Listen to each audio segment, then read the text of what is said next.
Hi there, everybody. Rochelle Jones, Grief Recovery.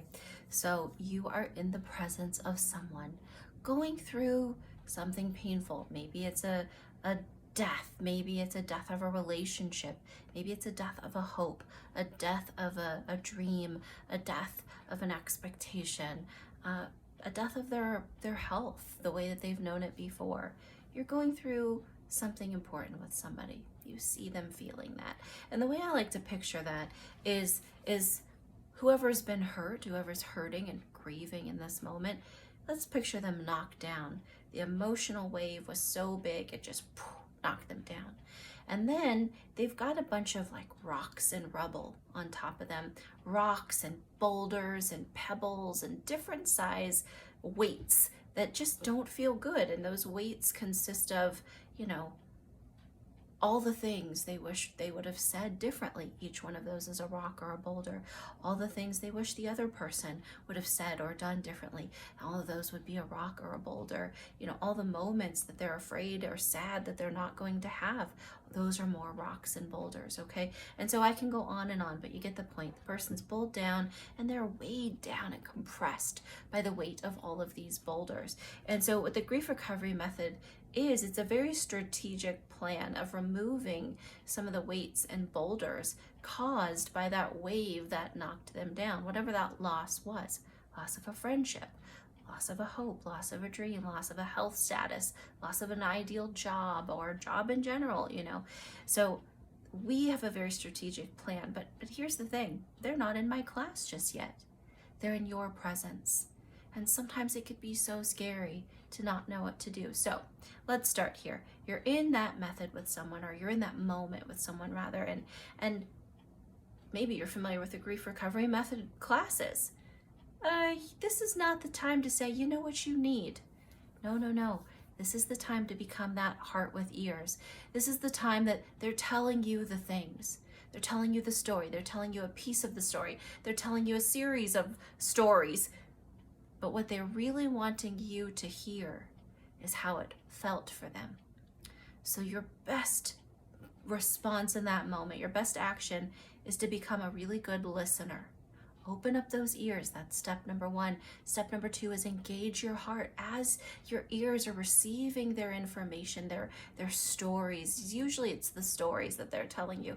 Your heart needs to be trying to discern how they might be feeling through the story they're telling you. So step number one is to listen. Step number two is to engage your heart. Your heart is wondering, are they feeling unloved? Well, I don't know for sure without asking, right? So I'm going to ask. That's step number three. Are you feeling unloved? Oh, did you feel unimportant in that moment? Did you feel betrayed? Are you feeling uncared for? I'm going to ask a question. Maybe their story was just, when do I get to feel better? Well, then I'm hearing they're tired. They're weighed down, so I'm going to ask, are you tired? Are you feeling weighed down? And I'm going to pause and wait until they respond. Yeah, I'm worn out. What's your sleep look like?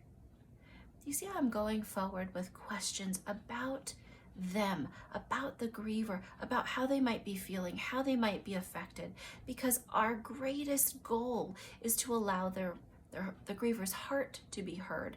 And how better to hear it than to ask a question and wait for the response.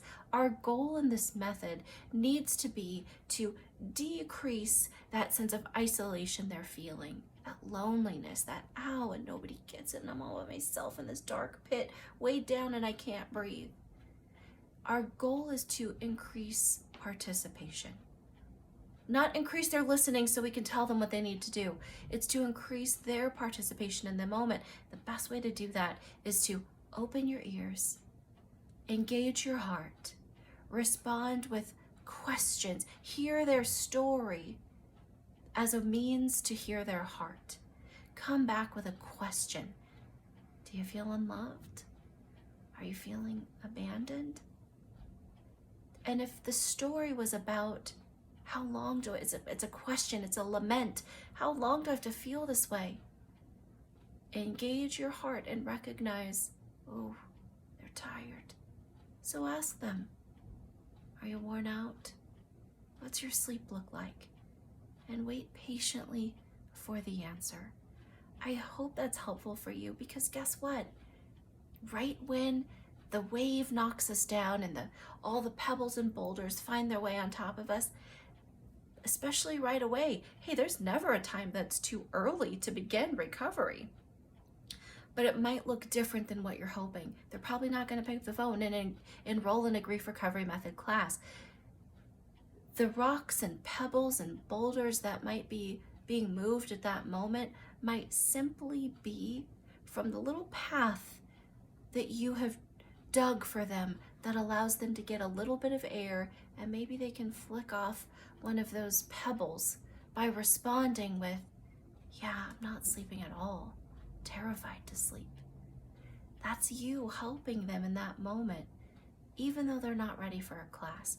Please don't underestimate the value of getting down, getting dirty, getting in that wet, sticky sand to sit beside them. Open your ears, engage your heart, and be ready to hear what their story is trying to communicate to you. I hope that's helpful for you. Engage your heart, guys. Be that heart with yours. See you all next time.